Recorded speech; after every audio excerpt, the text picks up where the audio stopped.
In this video, you'll learn about methods and functions in list. As learned from the previous video, I'm continuing the elements in K as same as in the previous video. K.append analyst. Append simply means it is going to add this analyst value at the end. K.reverse means your output will be in reverse direction. You can see Roma over here is at my 0th index value. Bhavika T is my first index value. However, over here, Roma is my last index value, and this is my second last. So basically, the first value goes at the last, and the last value comes at the first. And this is an alternative way to reverse your list.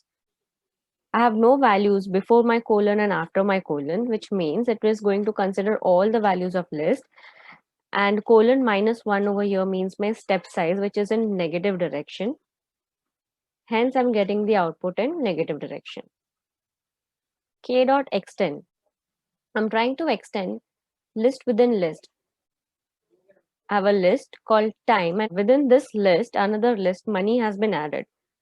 So when you call for K, you can see that time and money has been extended.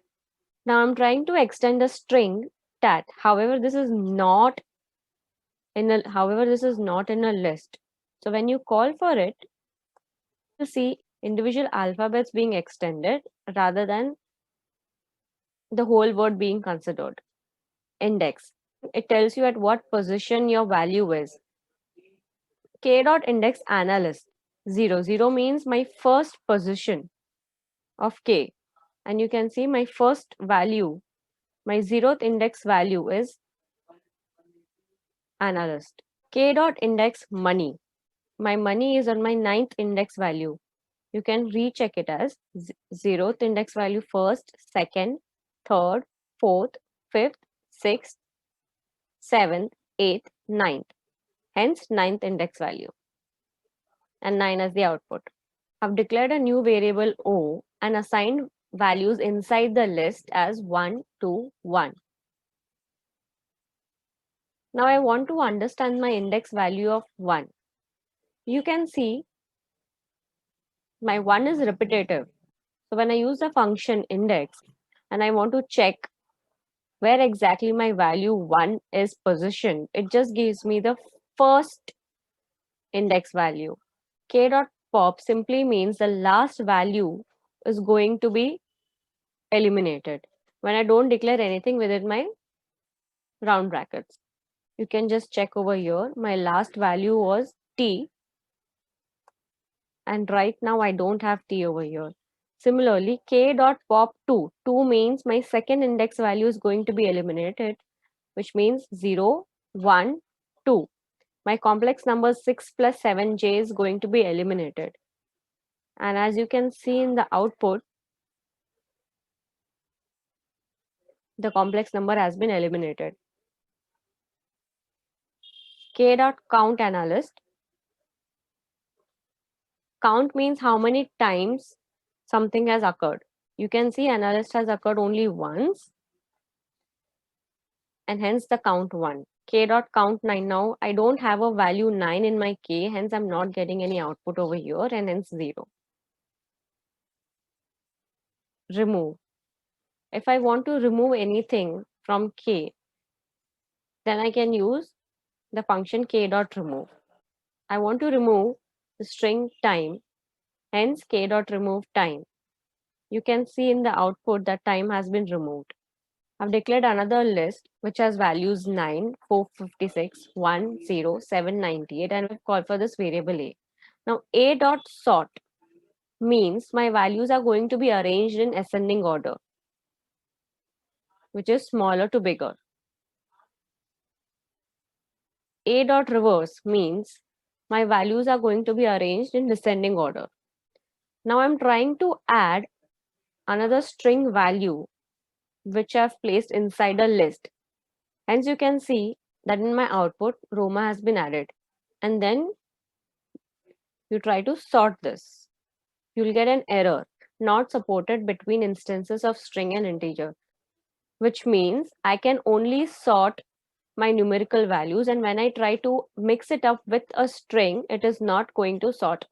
Now I'm trying to add my list to a string, which is not possible, and you'll get an error, can only concatenate list, not string to list, which means I can only add list to list. Over here, the addition was possible because I've placed Roma in a list format. Over here, it is in a string format, hence the addition is not possible.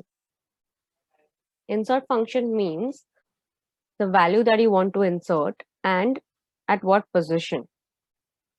On my first index value, data has been inserted.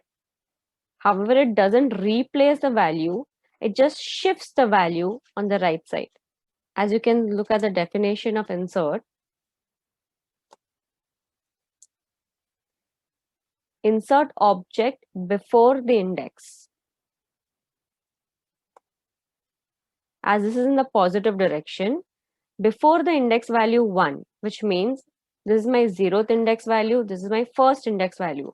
So before 456, my value of data is going to be inserted.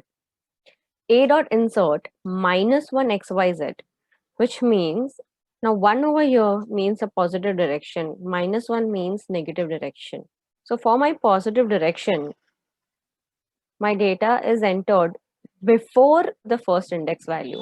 However, for minus 1, it will be entered after the first index value. Hence, you can see the xyz is inserted over here. Remove. I'm trying to remove string Roma and string xyz together. However, you'll get an error, which means I cannot pass two arguments together. You will have to remove it individually. Now over here, I'm removing the string xyz and data individually. A dot Roma xyz over here, the string has been removed individually.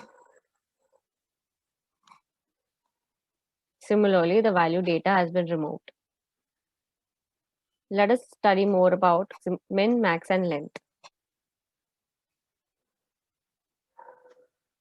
Now this is my A, which only consists of numerical values. So when I type max of A, it will give me the highest number. Min of A will give me the lowest number. Length A means how many values are there in your list, which is 1, 2, 3, 4, 5. Hence the output 5.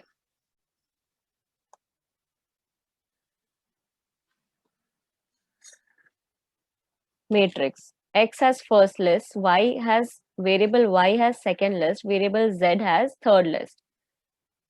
I'm trying to call all of them together. Hence, I've named a new variable R and I'm trying to call X, Y, Z together. You can see that when I call say R of 2, it will give me the second index value output, which is 7, 8, 9. So when I say R of 2 of 1, which means for my second index value, which is this, what is my first index value? This is my 0th index value, 8 is my first index value. Hence the output A. Now, do I have 3 in my X, in my variable X?